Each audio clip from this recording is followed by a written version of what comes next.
আমি সেন্ট মার্টিনের লুকানো ইতিহাসের গভীরে ডুব দেওয়ার সাথে সাথে আমার সাথে যোগ দিন। বাংলা উপসাগরের একটি রত্ন সেন্ট মার্টিন দ্বীপ, গল্প এবং গোপনীয়তা রয়েছে যা আমাদের মধ্যে অনেকেই অজানা। এর সমৃদ্ধ অতীত এবং সাংস্কৃতিক তাৎপর্য অন্বেষণ করার মতো, এবং আমরা আজ যা করব তা ঠিক এটি। অনেকে এই দ্বীপটি তার দমকে যাওয়া সৈকত এবং স্ফটিকস্বচ্ছ জলের জন্য যান। তবে খুব কম লোকই এর আকর্ষণীয় ইতিহাস সম্পর্কে জানেন। দ্বীপটি এর ঐতিহ্যকে রূপ দিয়েছে এমন অসংখ্য ঘটনার নীরব সাক্ষী হয়ে উঠেছে। এর কৌশলগত অবস্থান এটি ব্যবসায়ী এবং ভ্রমণকারীদের জন্য একটি গুরুত্বপূর্ণ স্টপ তৈরি করেছে। দ্বীপের ইতিহাসটি 7ম শতাব্দীর থেকে শুরু করে, যখন এটি ডাচ, ফরাসি এবং ব্রিটিশদের জন্য একটি প্রধান কেন্দ্র ছিল। এই ঔপনিবেশিক শক্তিগুলির প্রত্যেকটিই তাদের অনন্য সাংস্কৃতিক প্রাকৃতিক দৃশ্যে অবদান রেখে দ্বীপে তাদের চিহ্ন রেখেছিল। সময়ের সাথে সাথে সেন্ট মার্টিনের দ্বীপটি একটি স্বতন্ত্র পরিচয় তৈরি করেছিল, যা এর ইতিহাস এবং সেখানে বসবাসকারী লোকদের দ্বারা আকৃতির।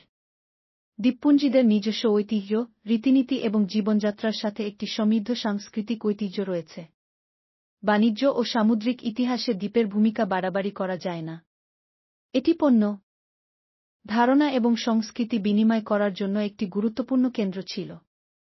দ্বীপের কৌশলগত অবস্থান এটিকে পূর্ব এবং পশ্চিমের মধ্যে বাণিজ্যের প্রবাহকে নিয়ন্ত্রণ করার অনুমতি দিয়েছে।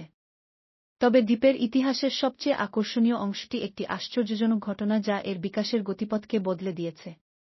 এই ইভেন্টটি কেবল দ্বীপটিকেই প্রভাবিত করেছিল না, তার বাসিন্দাদের জীবনকেও প্রভাবিত করেছিল। এই দ্বীপের ইতিহাসের টার্নিং পয়েন্টটি এসেছিল যখন এটি বাংলাদেশে দেওয়া হয়েছিল।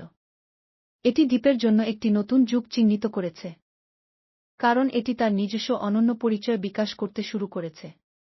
দ্বীপপুঞ্জীদের একটি নতুন রাজনৈতিক এবং সামাজিক বাস্তবতার সাথে খাপ খাইয়ে নিতে হয়েছিল।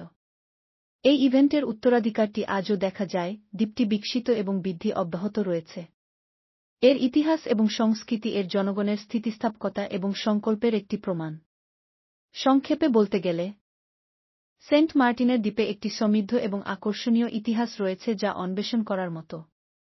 এর সাংস্কৃতিক তাৎপর্য এবং ঐতিহ্যগুলি গল্প এবং গোপনীয়তার সন্ধান করার জন্য অপেক্ষা করা একটি ধন।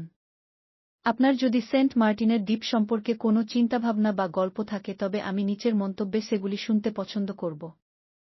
এছাড়াও, বাংলাদেশের সাংস্কৃতিক কোষাগারগুলিতে আমার অন্যান্য ভিডিওটি পরীক্ষা করে দেখুন।